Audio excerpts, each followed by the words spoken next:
Welcome to the Marketing B-Sides. I'm your host, Tom Hoopman, also known as the CEO and founder of Mixtape Digital. And this is the podcast where, as I like to say, every one of you is a marketer and no one pretends to have it figured out. I'm excited about today just because this is, quite honestly, if you told me this, like I'd have this opportunity 10, 20 years ago, I wouldn't have believed you.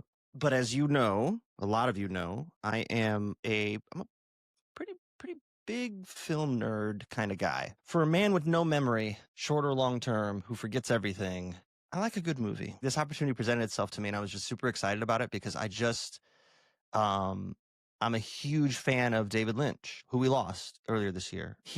For those of you who don't know, David Lynch is just award-winning auteur, director, weird motherfucker who I just love. He's an artist more than anything else. He directed some incredible films, probably most notably known for Twin Peaks, though, which was a show on TV back when they just had shows on TV in the early 90s. And he brought it back in 2017 as a season 3, Twin Peaks: The Return. And it was like the biggest appointment television in the Hoopman household ever. So I had the opportunity earlier this year to take a trip to Seattle and go on some Twin Peaks tours. And James Grixoni, who's today's guest, he joined us for the entire day. And it was a long day, all these like filming sites for Twin Peaks. He went to the bar with us. He hung out with us. He had so many amazing stories and he was so grounded and fascinating to talk to. And we just all hit it off immediately.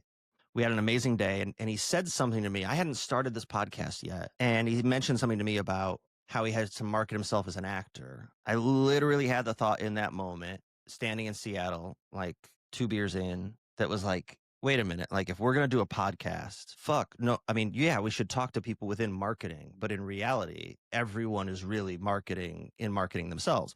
You market yourself to be successful, like to your boss or to your peers, or how you put yourself. Marketing to me is how you put yourself out there to illustrate your intent, your genuine intent for what you want to accomplish. I just made that up. And I said, so it was, to me, he helped create the pathway to interviewing not just CMOs and people who manage accounts and people who worked in the industry directly, but actors, artists, musicians, anyone who has to generate excitement or interest in something they do. So I got to sit down with James. We could have talked for another hour. It was a remarkable conversation. He tells a bunch of amazing David Lynch stories. He was on a handful of episodes in Twin Peaks: The Return. The man has done some amazing work. He's been in the business since he was 14. He's been Tobey Maguire's stand-in. He's had an amazing career. And what I love the most about talking to James is that he's grounded, right? Like he's yoga, he's all over the place. And I love that about him because he's always seeking a bit of that middle ground, that true self. And I am a very type A. He picked this up about me. I'm a type A, move too fast, talk too fast, devil's not in the details, fuck it kind of guy. So I enjoy talking to people who help center me a bit. And I will definitely say that's the case with my friend, James Grixoni. So I'm going to shut up now. I'm excited for this episode, and I hope you enjoy it as much as I enjoyed the conversation. Like, subscribe, all that good shit. Give us a review. Tell me what you liked about it. Tell me what you didn't like about it. DM me on LinkedIn at 3 a.m. telling me you have a growth strategy for my agency, which everyone does. Regardless, enjoy this episode. It's amazing. One of my favorites. Kathleen and when I was at this conference, there's a podcast promotion company, and she was doing interviews with people at the reception the second night. And I was waiting to go to do my 10-minute interview with her team. And I was like, hey, it's super easy to start a podcast. Like, why would someone need you to help produce a podcast? No offense. And she was like, anyone can record a podcast, but no one knows how to promote it. And I was like, that's a good answer. Thank you very much. That's a great answer. Yeah. I mean, marketing. Yeah.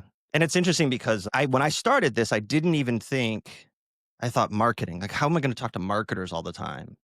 Mm-hmm. And in all honesty, I was thinking about this when we met, when we were in Seattle for my wife's birthday trip. And you said, I mean this in all honesty, it was an offhand comment. I'm sure you don't remember it. We were just chatting at one of the sites on the Twin Peaks tour.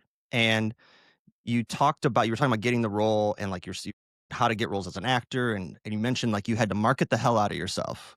And it literally, like that statement you made to me, it kind of like the light bulb went off. And I thought, wait a minute, everyone's a marketer. Like everyone in every role has to market themselves or market their business or do something. It's not just about what media agency do you work for. And you actually helped kind of create, with that offhand comment in our conversation, the marketing B-sides, because I open with the same thing every time where I say, it's the podcast where everybody's a marketer and absolutely none of us pretend to have any of it figured out. Like Yeah. it's Especially today, like in these days. Yeah. especially in these days. Before we get really too far into it, my opening question for everybody: 2 or 3 songs, right, that would be on your playlist to define your career? This is my What favorite question. that would define my career. Like a soundtrack to your career. 2 or 3 songs? 2 or 3. Yeah. One is Led Zeppelin's When the Levee Breaks, just because the way that Plant screams and yells, that energy. Probably, I know this is a cheat right here, but the whole soundtrack, Fire Walk With Me. And I know it's a cheat because it's a one album, but I've been listening to it nonstop as I'm making this film. Also with Twin Peaks, it's just kind of aligned. And then I would say this is going to be so random, dude. Okay. In Lord of the Rings, when Aragorn is giving his the necklace to Liv Tyler's character, Mhm. and that song that Enya is singing in the background, that song as well. Because that's like epic cinema that when I was a kid watching Lord of the Rings, that on the big screen. And that fed into my desire to want to be an artist. James, that's a phenomenal. Those are 3 choices that are all phenomenal. Number 1, When the Levee Breaks is a banger. It's like Yeah, it is. it's a banger. Number 2, I love that the Twin Peaks piece, because you're shooting a Twin Peaks film, right? Like you've been on Twin Peaks, like, and it's also, you didn't know this when you said this. Fire Walk With Me is my favorite of any of the genre of Twin Peaks. Like I could watch Fire Walk With Me over and over and over and over again. Me too. Great And then horror film. it's a great film overall. I just absolutely love it. It's hilarious. It's a horror Mhm. film. It's everything. Little James watching Lord of the Rings, you're like, I want to be a creative. Yeah. You started your career at 14. The first time you get that $200 check, I'm sure you were like, I'm getting paid for this. Oh, yeah. But so you've had a long career at this point. I asked everyone this Yeah. because you're old, James. I'm kidding. You're fucking younger than me. In your career, what's a moment that you look back on and you can laugh about now, but like at the time you look back and it just wasn't fucking funny, that you were Oh, like, let me think. That's actually I'm gonna segue into Twin Peaks because it's more funny than it is like, oh man, I really screwed that up. I've had some auditions that are just like bombs, making improvising jokes that I shouldn't have improvised. you And walk out of the room and you're like, that didn't go well. oh man, well, yeah, there was something that had to do with Jake Gyllenhaal's dad. He was directing a film up here, and I wanted him to remember me. And so there's a line in the script, and I decided to make a certain joke, and crickets in the room, dude, like jaws on the ground. And all I'll tell you is Stephen Gyllenhaal, Jake's dad, looks at me and he's like, "Okay, let's do that again, but don't ever say that ever again." I was like, "Okay, God. yeah," but It's one thing to not acknowledge it and be like, okay, thanks. But to like say, let's do it again. And by the way, fuck you. yeah, right. I mean, because you got to reset and do the scene. And in your head, you're like, well, shit, I'm Yeah. fucked here. This is for everybody else in the room. This isn't for me. No, so I would honestly just say my ignorance of really knowing who David Lynch was. I think it served me not really being a big fan. I grew up and always a fan of like Martin Scorsese, Stanley Kubrick. Um, more of being a fan of actors than I was of directors. And so I think going into this situation where they were like, yeah, you're on Twin Peaks. And I was like, that's a big win for me. Then I call my mom. My mom starts crying. And then I kind of have this feeling of like, oh, maybe this is Wait, bigger than I you're the thought. cover of People magazine. Yeah. And so the ignorance of it going in, I look back on and I'm just kind of like, wow, man, kudos for not being intimidated, but also next time, like, do some homework. Like, and I was Toby Maguire's body double when I was about 19, 20. And the same thing, man. Like I just remember I was like, oh yeah, that dude was Spider-Man. That's really cool. But like no concept of this is like Leonardo DiCaprio's best friend. This is a Hollywood elitist. This is like as big can get. And I think sometimes maybe the stoner ignorant guy inside of me sometimes serves my journey because I don't It's think so much about the caliber of the people I'm working with. I just look at it very much like this is work. This is a chance for me to really collaborate with people. It doesn't matter who you are. I'm just collaborating with you. And Mhm. then working with Lynch, looking back on that, I was very much like, this is probably the most influential guy I've ever worked with on me at this point. Like Yeah. that guy changed my whole perspective of art. I mean, you talk about Scorsese and Kubrick, Lynch is there. Like Hmm. Lifetime Achievement Award, Oscar, like he is there. Yeah. Like he's in the same sentence. And it's fascinating to me because to me it kind of boils down to I love ignorance because when you just don't know, you're yourself. And if everyone could just be themselves, this would be a much better place. But people get locked in their own head. And it's like if I see someone famous at an airport, I never go up. I'm like, Hmm. and then some people don't have any guardrails and they're like, hey, great to meet you. And they talk their ear off. And it's like, just leave them alone. They're trying to board a flight. Hmm. Right. It feels like people fall into two camps of like, holy shit, that's a famous person. What do I do? This is a huge opportunity. And then you're not yourself. Or people lose all their EQ and like just wander through the room and bug the hell out of them. And there's like for you, you had like the right balance of like, I'm auditioning for a role. This would be pretty cool. Not realizing it's fucking David. It's just like the Yeah. grandeur, like the Mount Rushmore of directors that he would be on. Yeah. And I didn't know what I was going in for either in the audition. They didn't tell me. They said it was, you can't tell me what it is. I just had to show up.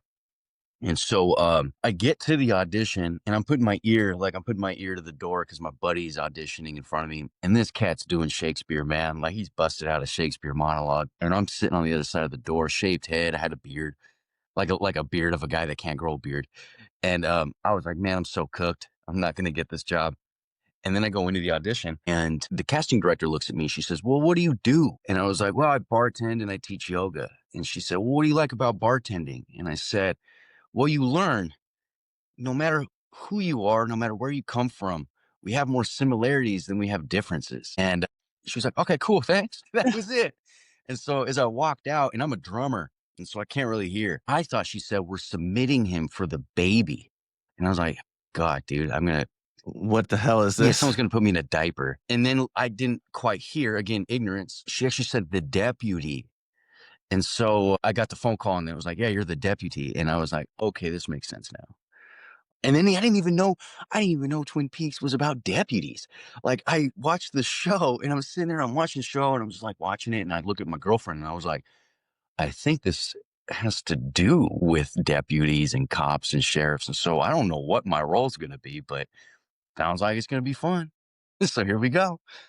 I mean, this is fascinating to me because so when you go in, you didn't know what you were going to read for, what it was going to be. Mm. It was just kind of like spur of the moment. So like, did they normally like when you audition for a role for the uninitiated, do they send you pages and like, here's what you're going to read for? Yeah, they'll send you sides, little scripts, maybe a scene if they're really kind of pushing it. The monologue, they'll throw a monologue at you or something, and that's great. That's great. I think, again, like, I think working with Lynch and seeing what he does with casting, he doesn't audition you. He'll talk to you and he'll look at you. And if you have an interesting look, if you have an interesting mind, I just went to the Neptune Theater here in Seattle because they were having a Twin Peaks thing. Sabrina Sutherland, the producer, Harry Goes, Kimmy Robertson, Cheryl Lee, and Ray Wise were there. Kimmy Robertson was telling a story about how Chad, John Piricello, who played Deputy Chad, Yeah. was looking at Kimmy and he was like, I don't know what's going on.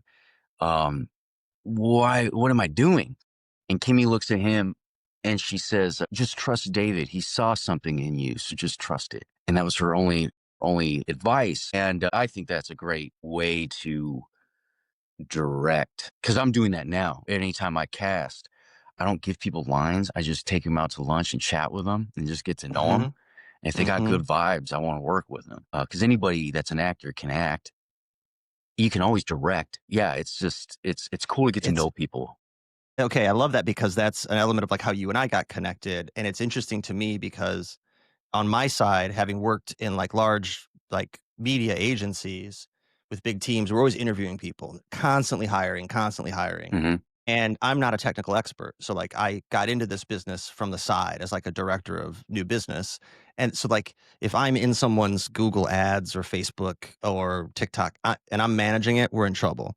And so my interviews, same thing though. My interviews, I was always like one of the last interviews, and it was vibe check and fit. And it was, let's talk about, I mean, yeah, we'll talk a little bit about marketing and what you do, but like, I just want to meet you. I want to talk to you. Hmm. And you're kind of looking for people who are themselves, who are, again, going back to like, they're a little bit of ignorance. But at the same time, I would always, one of my secrets is like, sometimes people are too comfortable too soon is what I call it. And if they're in the interview and they're like way too chill and they're like, ah, fuck, man, you seem cool. Fucking, yeah. I'm like, whoa, like I'll be cool with them. And then afterwards, I'm like, no, like there's an element of you have to be buttoned up a bit, Hmm.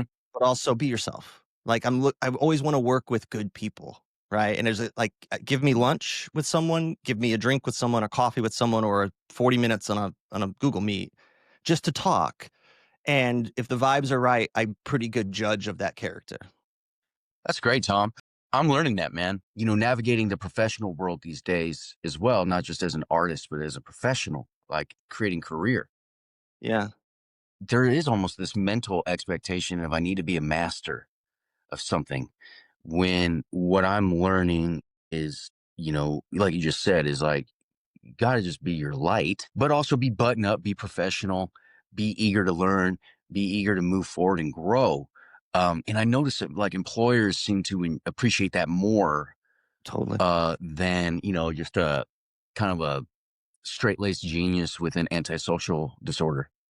There's a lot of those in my business. I mean, you talked about ignorance, and I was going to mention this earlier. Like you talked about how you love actors, and I'm a huge Orson Welles fan, Oh, and wow, man.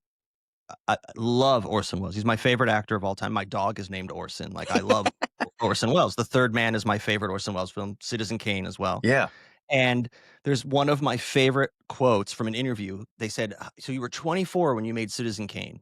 Groundbreaking film from a cinematography perspective. You broke every rule. How did you know what you were doing? And he was like, ignorance. He's like, everyone on that set had never done it before. So we didn't know the ground rules of what to do. Hmm. So we just did whatever we could to get the shot we needed.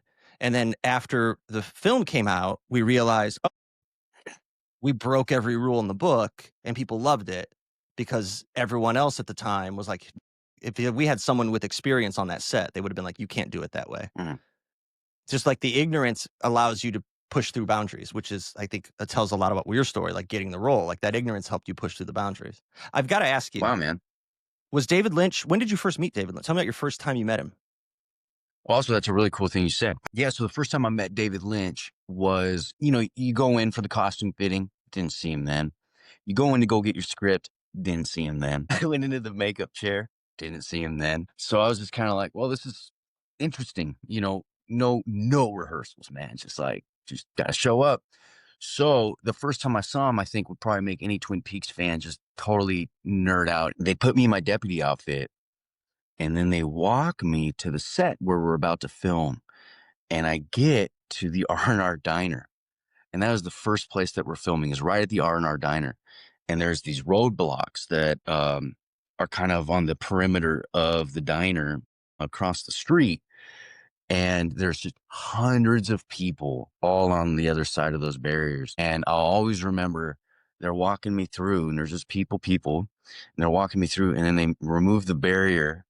And then I walk through the people, and then that's when I see David and Dana, Bobby Briggs, Dana Ashbrook, really nice guy, sitting. You got the front door of the diner. They're right to the right of that front door in front of the window at this little tiny coffee table, this white little coffee table, and these three little white chairs. And one of the chairs was empty, and that was my chair. And so I went up, and then the first thing David did was, Jesse, welcome to Twin Peaks. And then sit down, and then that's when he pulls out a little piece of paper, which I wish I stole, like, because it was really cool. He's an animal, he draws. He's an artist, amazing Yeah. artist. And so he draws like a little outline of like, he's like, all right, so I want you to take the police cruiser around the building, and you're going to spin it around, and you drift around the building. You're going to get out. You're going to go up to Bobby, and you're going to say everything really slow. like it's a conspiracy. And he's like, Can you do that?" And I was like, "Yeah, man, I got you." But what I didn't tell him was I haven't driven a car in like 10 years. So on the first time they said action, I had the emergency brake on and I'm hitting the gas and I'm just running rubber. And he's like, "All right, cut. Let's try it again." So I took the emergency brake off and I was like, so, but yeah, it was a dream, in the fact that, I didn't go to LA and I didn't go to LA and David wanted to shoot as much stuff as he could in Twin Peaks on location. So I feel like I got the best of both worlds where it was like, it was here in my home. Hollywood came to me. And it was a very magical experience of just like welcome home or welcome back to Twin Peaks. Yeah. I love the vision I get of like them pulling up the barricade and you walking through the people like into, Dude. Yeah. there's my seat. Yeah. It's real. Also, I would expect nothing less out of a David Lynch story than not meeting him until you got on set. Yeah. I mean, also, it makes sense. Think about it. The guy, and he's a director. Like, he's probably just doing so many things. And I think the cool thing about him is that he does put his faith in you as the artist. Like, he just knows you're going to do just fine. And I love too how we had, as someone was forgetting their lines, and it was so cool, man, because he was just like, "Don't worry, we're shooting on digital." Like, I've had directors, man, where if you drop a line, it's like, man, like they freak out. And he was just like, "Man, it's all good." Like, I was like, "It's so Just cool." chill. Yeah, it's chill. That's so how many like what was your like how long were you shooting? Like I you're shot in like 4 or for 5 episodes. I shot for I think 3 or 4 days. And what Mhm. what it would be is, and this is like going even more into the weirdness and tumultuous world of acting, is I would shoot a day, then David would say, "Come back another day," and I just keep coming back. And then finally, on my last day of filming up here, he brought me into a room and it was filled with everybody. And he had his blowhorn thing, and he was like, "Jesse's wrapped, and he's coming to L.A." And I was like, that was like right when I first heard it. He's like, oh, I was like, what? And so Sabrina Okay. Sutherland pulls me aside, the producer. She's so sweet. She was just like, and this is like the greatest compliment, is she pulls me aside and she's like, "David really likes your character and he wants to see it evolve." And I don't need an Academy Award. That's all I need to hear. Um, That's magical. yeah, Congratulations. That's wonderful. yeah. And but she was like, "Okay, but wait, we want to bring you to LA, but wait about a month." And so then I waited a month and I didn't hear anything. And so then I gave her a call and I was like, "Yo, is this still happening?" And then she was like, "Well, no, we've decided to take it into another direction." And I've been cut out of films before in the past. And so I think my brain just kind of connected it as, "Oh shit, I just got cut out of a David Lynch thing." And so, dude, Mm. it felt like someone took an ice cream scoop and just scooped up, my insides. And for about a month to 2 months, I was just like sad. And I remember my girlfriend was coming back home from Thailand at the time because I thought I wasn't going to LA. So I was going to go to Thailand, but I said, "No, I'm going to go to LA." And she came back from Thailand and then she was like, "Yo, I'm going to go get more training in yoga and meditation." And I was like, "Well, I've got nothing going on, so I'm going to go do that with you." And so, I just ended up getting more certifications in meditation and yoga. And I got to this really wonderful place mentally and spiritually. And then it's the day I graduated the yoga cert, I got this letter in the mail and it was, "You're invited to the premiere of Twin Peaks." And so I looked at that with like an eyebrow raise and I was like, "Well, that's nice if I'm in it or not. I don't know what's going on." So I flew down there, go to the premiere, walk the red carpet. It was so cool. I'm sitting in this chair and this man comes up to me and he says, "James Grixoni." And I was like, "I don't know who you are."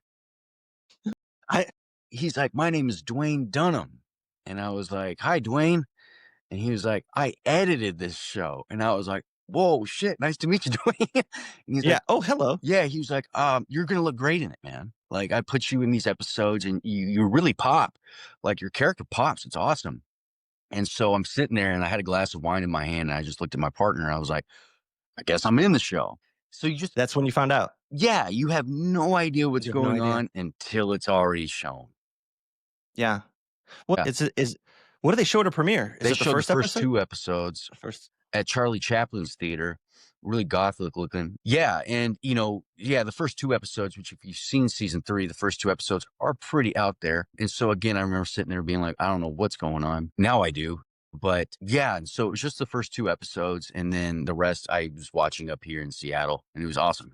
Especially Yeah. episode 8, the atom bomb. Adam, that's Amy's favorite It's episode. an amazing episode. And there's Is that like, the God of Light? Is that the yeah, God of Light, yeah. Yeah, There's like little to yeah, no that's such a great dialogue, but it's like if David Lynch directed Fantasia. totally. Just so out there. I mean, people ask about, like, what's been appointment television for you for, like, the past 10, 15 years? It's that. Like, Mhm. it was couldn't wait to see the next episode. When you were filming, did you film any scenes that were cut? Were there any Yeah, moments where there's one line cut that determined my whole character, which was funny because when you get on set, you only have I only had like 5 pages, and Mhm, there was lines. And as an actor, you use what you got to make a character. And so I had all these very amorphous, unclear lines to where I was like, well, what's the context? And I didn't have the context. And the first scene that I shot was when the diner, a bullet goes through the diner, and I show up when Bobby is there, and there's the traffic and the horns and the dead kid or the kid. Where there was a line in there, I go up to Bobby and said, I was at Big Ed's gas farm, and you know what? In the show, it's and you know what? I heard shots. But in the script, it says, and you know what? The price of gas is really low these days. I heard shots. And that line of the price of gas is really low these days made my imagination dive because I basically was like, okay, cool. So when America starts to invade a country with oil, gas prices begin to get low. So then I'm privy to the idea that America is about to invade another country. Okay, with that knowledge, where am I coming from? Okay, I am a veteran. I've been in the military. I've been overseas. I know what this is about. Now, let's go from there. I have seen things I don't ever want to see again, but I believe in being authority and I believe in helping people. So I'm going to move to a small town and join the sheriff's department. So that is like my whole back end story. And then I have friends and family in the military and the Marines. And so I started chatting with them and learning as much as I could with that, going through their own like workout training programs and everything like that to embody the character. And then I showed up on set and did all that. You as a viewer have no fucking idea. You have no idea. But that's just the work that an actor has to do is take what you got and make something with it.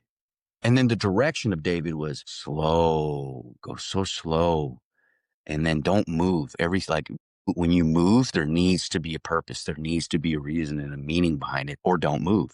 I think because when you take things slow, you're more mindful and you're more immersed in that moment. Because I remember when I was running dialogue at first, and I looked at Bobby, and again, no context, and so I just look at Bobby, and I was like, I was at Big Ed's gas farm, and you know what? The price of gas, it's really low these days. And David was like, all right, great. Now say it really slow, like it's a conspiracy. And the idea of him saying it's a conspiracy, it even makes like my eye, like, kind of like, my it's great eyes, direction, honestly. my brow, yeah. So it just changes. It's really cool. Do you still stay in touch with anyone from Twin Peaks who was on the Yeah, show? I'll talk to John, Deputy Chad, Harry, Andy, the characters and the names, Harry Goez, John Piricello. I ran into Dana and Michael Horse, who played Hawk. Amazing, Hawk? an awesome guy. Yep. I ran into them, I think, a couple months ago up in North Bend. I'll hit up Sabrina every now and then and just be like, hey, I hope you're doing good. Much love to you. And They're friends. It's a family, right? Like, everybody's very, like when David passed away, I started getting these text messages on my phone, and I didn't realize I got roped into a group text message with all the actors. I was like, dude, like, that's pretty cool. that's amazing. This is nice. It's nice to feel like a part of a community. It And yeah, and so, whenever you run into each other, it's just a lot of love and it's a lot of appreciation. But I will say is getting associated with the Twin Peaks tour is it was like the greatest gift because I don't just it's not just about the actors. It's like I get to talk to people like you and I get to give these tours to these fans that literally like travel from all over the world to come to this place. And then since I was an actor on the show, taking them around, they trip out. And David Israel, who does the tours, he created the tour. Mhm. He's like an encyclopedia. He knows everything about everything. Yep. And then me, when I give the tours, I know a lot, but I'm also way more into talking about art and the philosophy and the spiritual elements and like really having deep conversations with people about all things Twin Peaks and David Lynch to where I've like created lifelong friends by just chatting with people who came out to take the tour.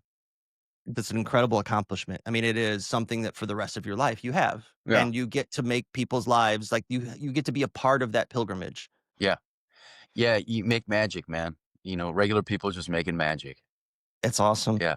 I want you to talk a little bit about projects you're working on now. Like, Mhm. what are you excited about? What do you got going on? Yeah, so it's kind of interesting because I'm kind of like fractured right now. I so about a year ago I shot the first episode of this series that's like a Twin Peaks spinoff, and we call it the Blue Rose. And we had $0, and we used whatever fame that I had to kind of leverage getting into shooting in the diner, going on locations. I mean, giving the tours, I know all the locations. And so Yep. we were just going onto these locations and shooting different stories. Um, and my buddy is a brilliant cinematographer and he spent his whole life getting all his gear together. And so I just was like, one day I'm hanging out with David. I think we might have had a couple too many drinks and we just started talking about marketing for the Twin Peaks tour. And I was saying like, well, what if we market the tour by creating kind of a story that Special Agent David has to solve, but it keeps, it'll take you back to the tour. And he's like, that's a brilliant idea. So we went in the mountains with just David and I, and we filmed with my phone some just advertisements. But then on the way back, I was like, wait a sec, what if we just film a series? And then he's like, well, that's a great idea. So then the Blue Rose Part 1 manifested with no money and just the kindness of fans. Fans showed up to just volunteer their time. Then we edited that, shared it, and now as we're doing this other one, we raised a little over 7 grand to basically, help make it more professional looking, better quality. That's awesome. And we have some stuff that I just got that is just like mind blowingly cool. Costumes, props. I got a character that's just a puppet that like it's gonna be trippy and weird. Are you shooting it now or you're getting ready to shoot? We're shooting it now, and I have a GoFundMe up for the Blue Rose series. It's still up. It's great that we went through GoFundMe because there's no time constraints. And so as production's going on, Awesome. it just keeps throwing people back to it. But we're filming it now for the next 3 months. Next week, we're shooting 3 days next week. And I'm just so stoked. Like we were doing camera tests yesterday and it's going to look so good. And then a lot of people who watch the first one, like with most people who watch David Lynch stuff, a lot of people who watch the first one, they're like, what the hell's going on? And it's cool because now the second one, it connects. And so if you've paid attention, you'll be like, now I know what's happening. And there's still some mystery, but that's what I love about Lynch is you can create a story and it might not make sense to most people, but if you have a beginning, a middle, and an end, and then you as the creator have the connective tissue, do whatever the hell you want to do. Have fun. And then it'll Have fun. manifest in the way it's going to manifest. It reminds me of like David Lynch would film the scenes and he would never tell you how to think or feel about them. Hmm. And there was a great interview I saw where someone got up and asked him, they kind of had their theory on, I think it was maybe Eraserhead. We're like, this is what it meant to me. And I want to know if how close I am to what it meant to you. And they kind of walk through this story. And here's the meaning it had to me. And his response was, sounds good to me. Yeah. Like it is the art is about how you interpret it versus me forcing how I want you to interpret it upon you, which Yeah. I And think is beautiful. I feel like too is, you as an artist or anything you do, there's going to be people who like it, people who hate it, and people who are indifferent to it. And so I think that if you're making art or if you're doing anything to satiate other people's expectations, you're shortening yourself. You're shortchanging yourself. Work hard. Like, work hard at what you want, work hard at what you believe in, but hold true to your light and hold true to your vision. I also find that when you're collaborating with people, I come from bands and I've had band breakups, and it's always that lead singer that's like, this is my band. That guy? Yeah, and we all know that guy. That guy. And what I've learned through that is don't hold so tight to your vision. Open it up for other people to collaborate with. Also, the universe works for you. So also open it up to the universe working for you. You never know. It could be rain, rain, rain. And then the day you're going to shoot, it's sunny. So like, the universe is always working for you if you allow it to. I love the yoga training coming out at the end. It's good. It's good. It's good for me. I appreciate Oh, that. I'm learning, man. I'm still learning, still We're growing. all learning. Yeah, man.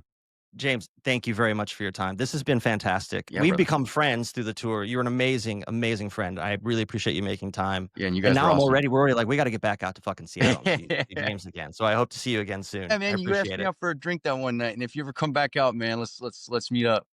We'll be back out there soon. Take Cool. care, bud. Yeah, see ya.